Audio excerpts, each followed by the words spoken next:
Table for two, please.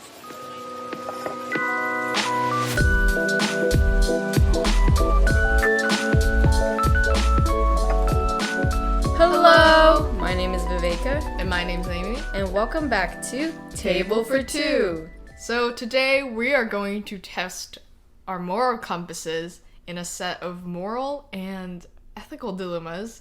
And we're just going to try to work through them and decide what the lesser evil is, play devil's advocate, etc., etc. Spin our compasses a bit, probably. Wow.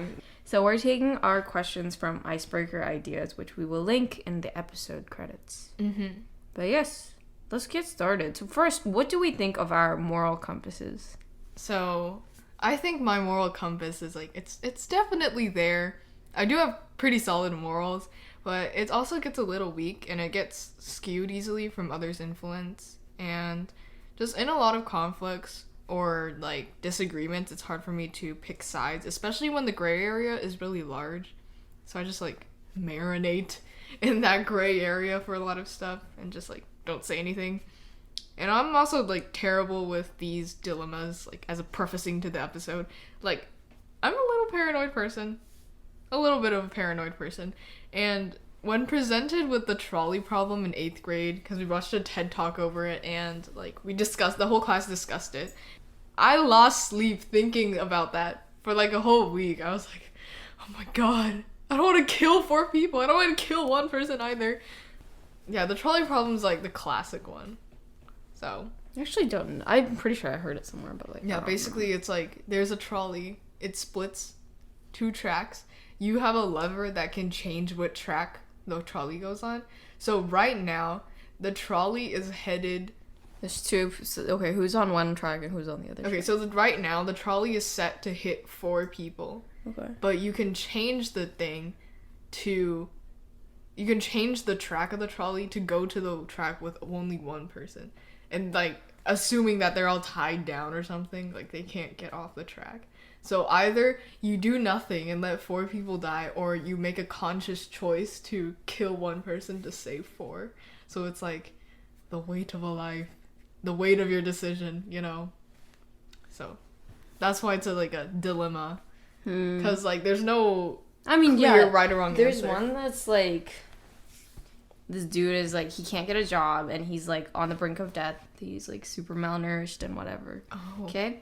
And he asked this bread dude, can I have a loaf of bread? I don't have money for it. And the dude is no, you can't. So the dude steals it. Oh. Instead. So it's would you have rather given the man who's about to die some bread, or would you which one would you side with? The guy who's gonna die or the guy who is gonna get the bread? What? I don't know. Something like that. Yeah. So anyway. Where there's not a clear right or wrong. Basically, that's what we're talking about when we talk about moral/ethical dilemmas. Yes. Okay, so Viveka, what is your moral compass like? I definitely have a moral compass, but morality in and of itself is a scam. Mm-hmm. But, I feel strongly about the good of the collective over a specific individual. I'm very much share the wealth, split the resources, blah, blah, blah. And I'm pretty strong about equity and justice and things like that. Yeah. But, sometimes I feel I can't think for myself because of that, because I want to conform to what sounds the best for me, that adheres best to my situation? Not situation, my moral compass. Okay. What I believe in more. And I can pick sides pretty easily, but sometimes I feel it's just in a rush and I don't really consider things properly, or I get really angry or mad irrationally and I'm just doing fast decisions. All right. Okay, so we're just gonna jump into several dilemmas that we picked off of, again, icebreakerideas.com.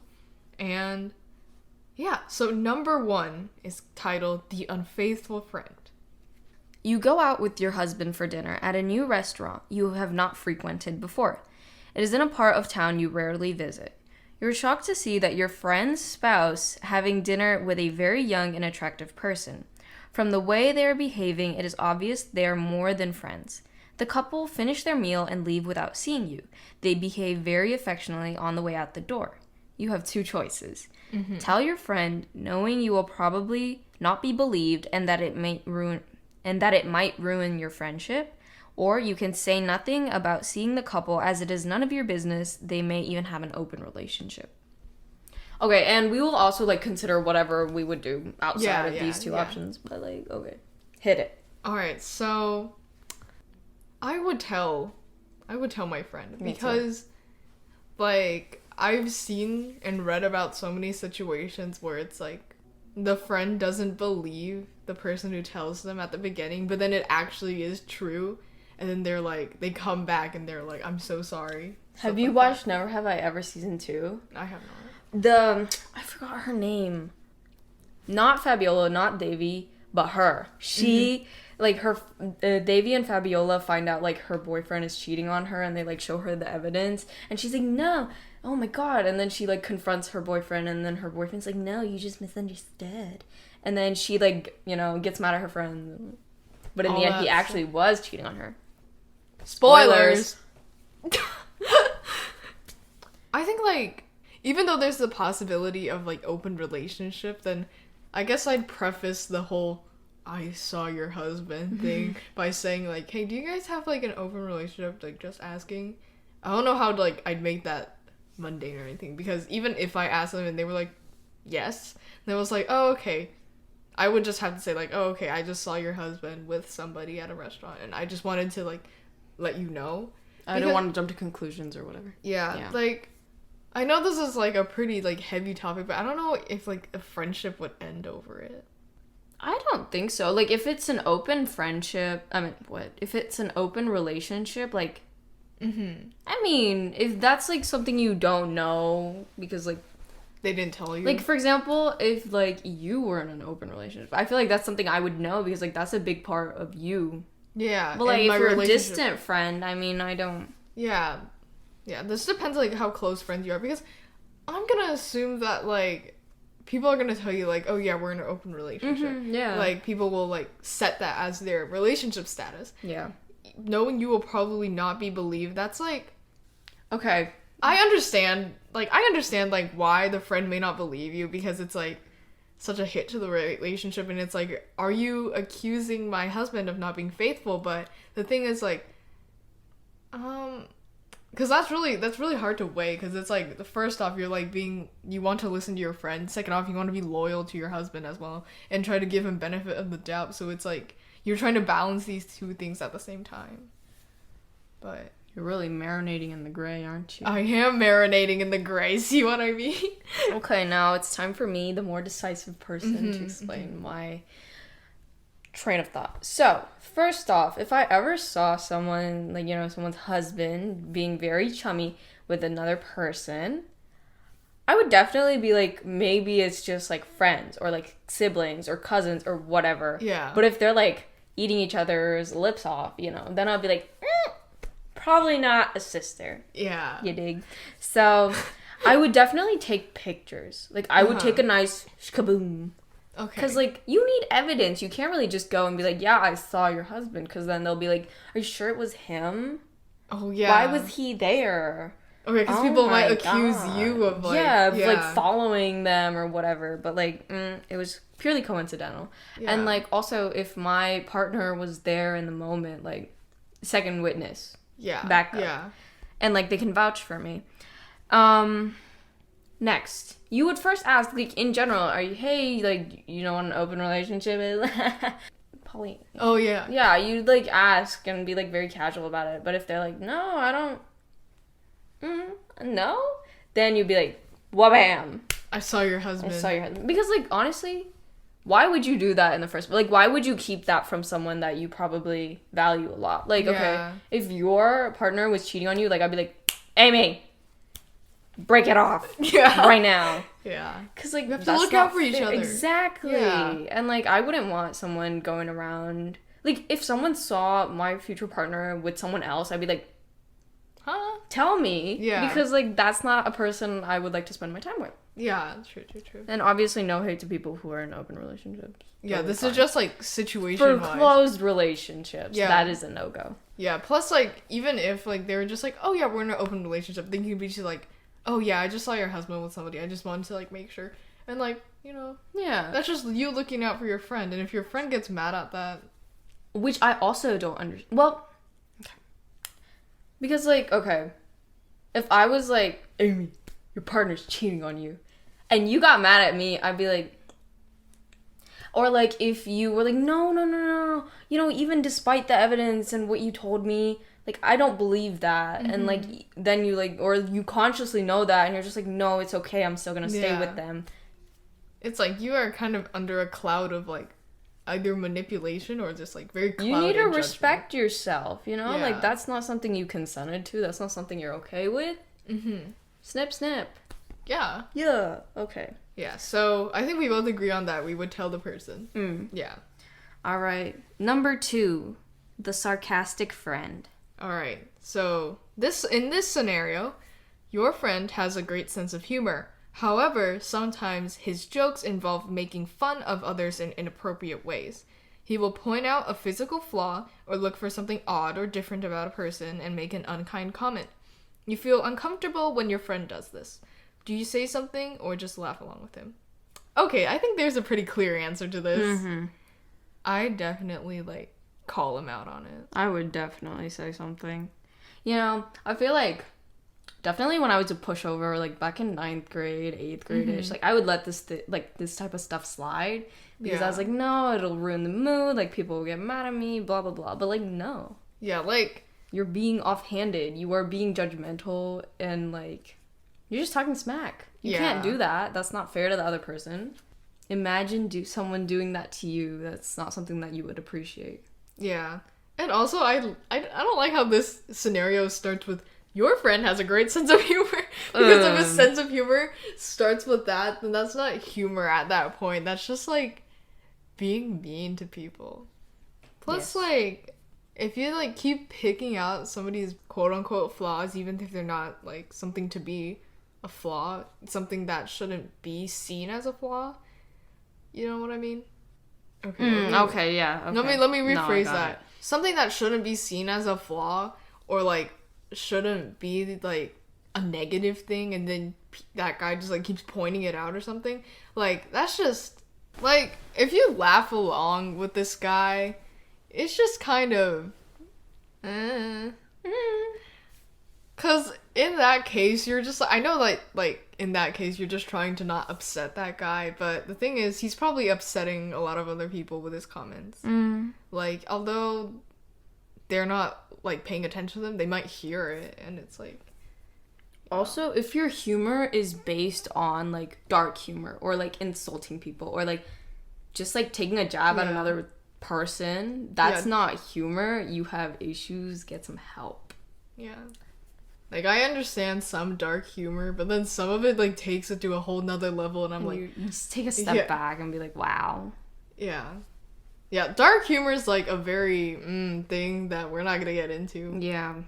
So. And it's just, like, so hard to navigate, too. Yeah.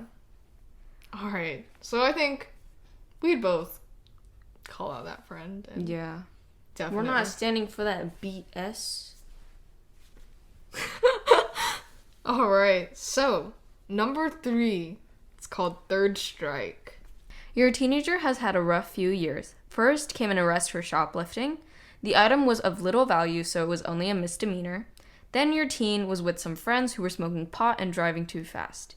Your teen has promised they are turning over a new leaf and seem to be on the right track, doing better in school, coming home by curfew, and generally having a much better attitude.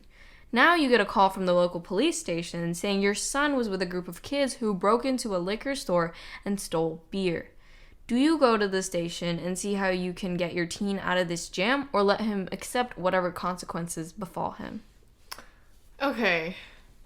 As teens ourselves, first off, why are you breaking into a liquor store? Like, I would still go to the station, and I would just, like, hear my kid out and hear the police guy out and like the other people, I guess, but just to see like if it was true or not, because I don't want to like, I feel like if I try to break him out of this mess, then it's sort of just, like, condoning it. Like, yeah, it's okay to break into a liquor store and steal beer. Like, if they're doing it, like, quote-unquote, like, for fun, like, that's not very fun at all. That's not something you should be doing for fun. And, like, I wouldn't try to bail him out and not have him, like, take the consequences of his actions. Because if I just do that, then he's gonna be like, oh, it's okay. My mom will take care of it or something. And I don't want that to become, like, the norm. Yeah. Viveka, what would you do? Okay. See, now that I heard yours, I'm, like, reconsidering mine. Because mine was just to, like, leave the person alone and be like, this is the consequences of your actions. But, like, first of all, there would be no 3 strikes, you know? There'd be 1 strike. Because, like, stealing things, no. Yeah. No. There would be no more, like, 2 strikes, okay? Like, it would be the shoplifting, and that's it. Like, you can't steal. You have to abide by the law to some extent, okay? You cannot. Especially to, like, mom and pop stores, you cannot. But, like, okay, now that I've heard what you said, I would probably also maybe, like, call in and be like, what happened? Yeah. And, like, get an explanation. But, like, I don't know. Judging from, like, what happened in, like, this scenario, I would expect that they would blatantly lie to my face. I'm like, no, we didn't shoplift. I'd be like, the evidence proves otherwise. I would ask to see the evidence because, like, I want to go into this with a very, like, calm manner. Like, if my kid is, like, literally at the police station about to get arrested, like, I feel like I still need to have some, like, emotional, like, maturity, stability to just sort of go in there with a, like, unbiased or slightly unbiased, try to be unbiased view and just be like, okay, what does the police say? What does my kid and his friends say? You know? Because I want to listen to the both sides because, like, if the police took him in, like, yikes, first off. But then my kid has also been doing better. So I just want to know what's going on. And, like, you know, after that, get the kid, like, ask him what he needs, if there's anything that's been going on or something, etc. You're making me sound like a bad fake parent. No. Oh my god. Jeez. It's okay. There's no right or wrong answer. There is definitely, but there is. Okay, yeah, I would definitely go to the station, see what's going on, and, like, I would go from there. Like, for example, if, like, you know, if all the evidence points to, yes, they, in fact, like, consciously made the decision to go rob a liquor store, like, you know, shoplifting and, like, those kind of things are small things. Like, this is literally, like, breaking in and robbing a store. So, like, that's kind of concerning, alarming. So, yeah, and especially if, like, they're doing good and then just, like, all of a sudden, I would suspect other things. Like, I'd be like, is my child mentally stable? Like, are the people around him chilling? Like, are they, like, I don't know, because, like, things have to happen from somewhere. Yeah. Like, I mean, I don't see why anyone would just go. Yeah. So, like, I would definitely be like, we need to, like, do something about this. Like, we can't just, like, keep going like this. Yeah, definitely. But, like, I would definitely make him have some consequences. Like, that's not okay. I would definitely make sure that there are consequences for his actions because, like, come on. You think you're gonna rob a store and just be like, get away with it? Exactly. No, not in this household. Yeah.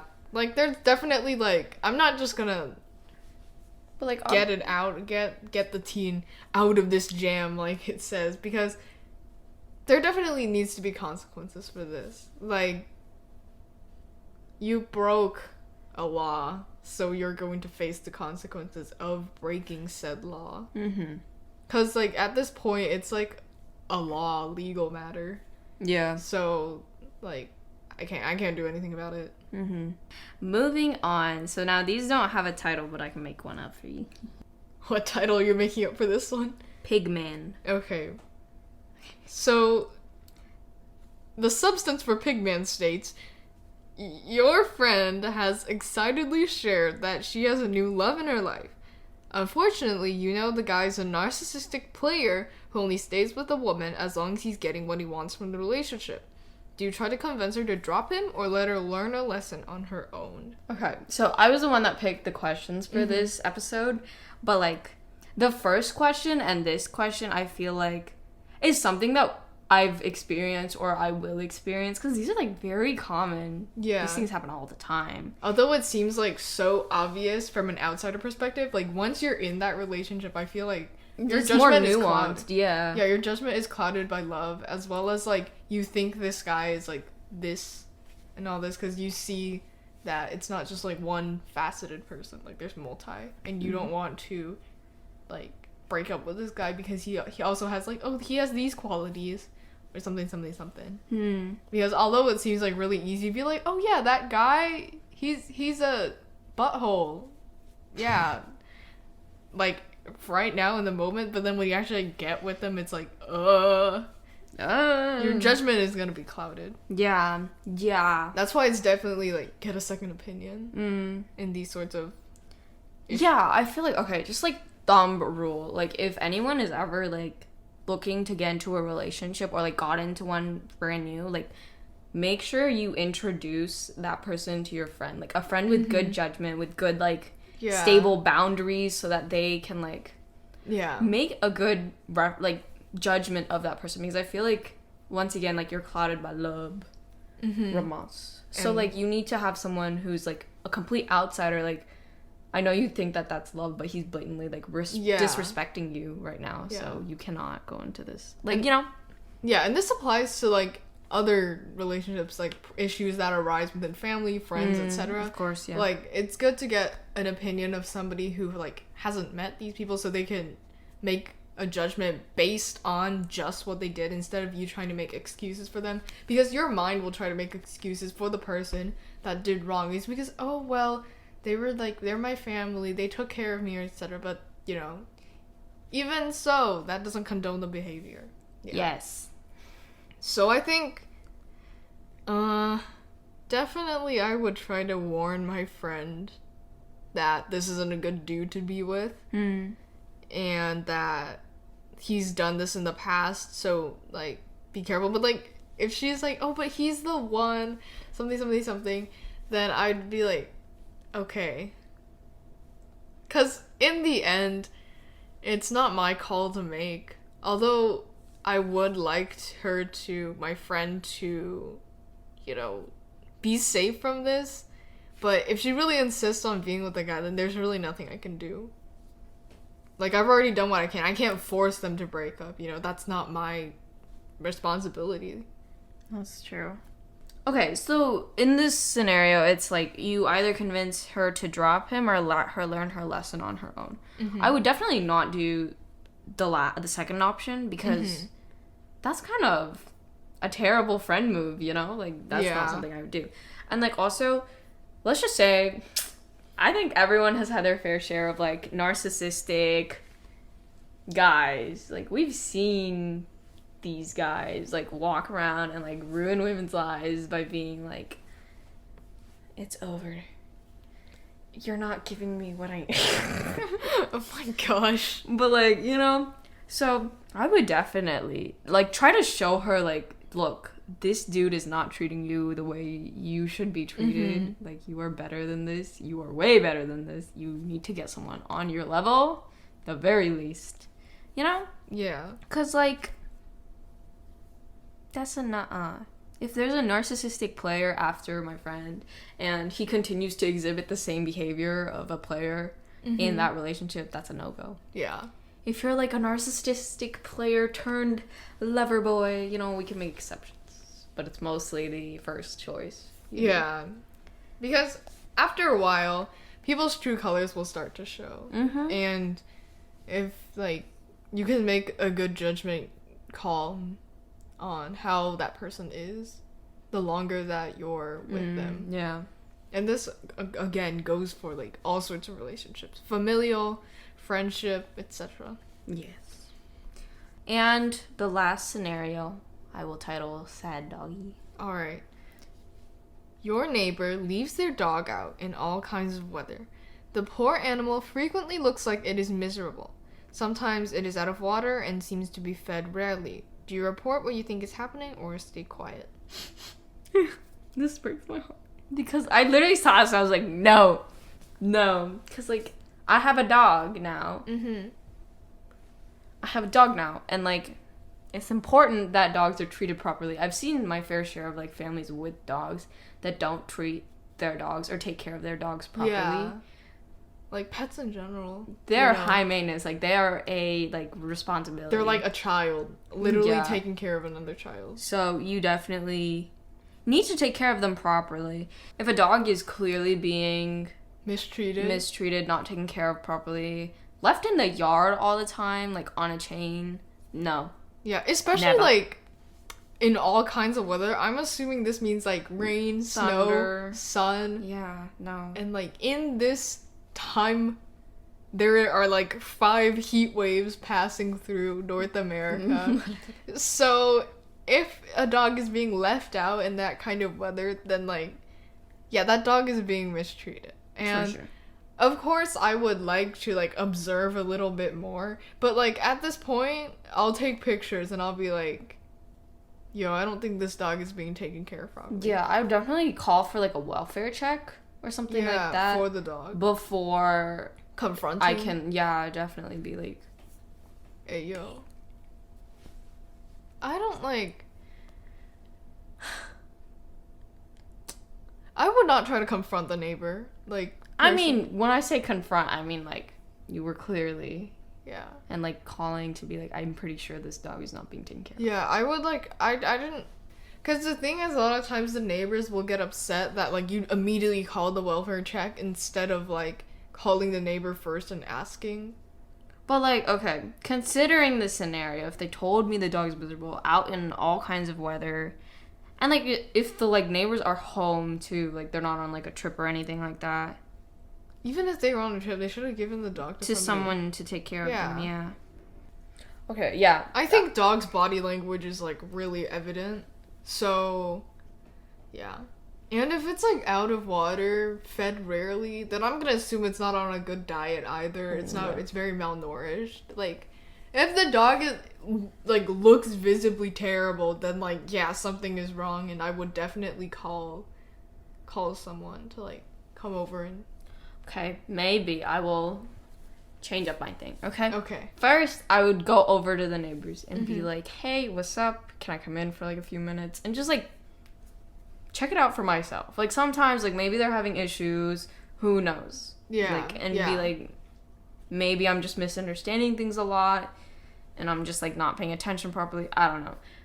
If I still like see signs of like neglect and like just bad treatment of the dog, I would call in and be like, hey, I think something's up, I'm not sure, can you check that out for me? I would also want to ask, like blatantly ask the neighbor, like, is your how's dog your okay? Dog?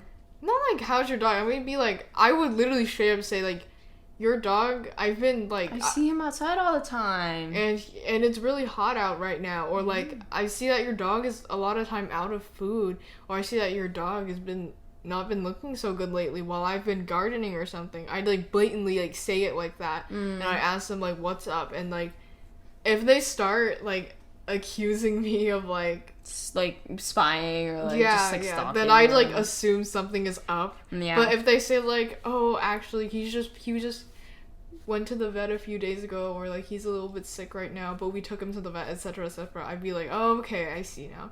But like if it's been a while and they use the vet excuse, or like they get really hostile about it, then it's just like something might be up. Yes. And I'd like wait a little bit before calling if something is like still up. Or like I'd invite the dog, like be like, can my dog and your dog have a play date, because like, I'm gonna have a dog with you. Anyway. Yeah. I'd be like, could I like have him over for a play date or no? I see that your dog, I got a new dog, like my dog would like to meet your dog. Yeah. And like I'd like our dogs to be friends or something, or like invite them to a dog park and be like, do you want our dogs to hang out? I noticed that you have a dog, and we'll talk about our dog care, and I'll bring it up, and they'll be like, oh yeah, I feed him one meal, and I'm like some dogs only need yeah, that's true. But you know, like what I mean is like, while I talk about dog care, if like the other person brings up something that's like questionable, I'm gonna be like, all right then. Also, just like side note, dog owners, like some dog owners are so judgmental of other owners. Like they'd be like, your dog is not trained properly. I was like, neither is yours. My dog is more handsome than yours. Anyway, that's the end of the episode. I think our moral compasses are pretty solid. I hope they're not, like, skewed in some way. Like, I'll watch it just be like, yeah, I think wrong answer. Yeah, I think our moral compasses prove themselves to be strong, pointing towards north, you know. Yes, me too. I think so too. Our compasses are pretty solid. So, yeah. We might do an episode like this again in the future with more scenarios. Mm-hmm. And feel free to send some over to us. Mm-hmm. And we had a lot of fun discussing this. Yes, we did. Surprisingly, we talked for 36 minutes about this, so. Yeah. Alright, so that concludes this week's episode. I'm Viveka. And I'm Amy. And we're signing off. Check this.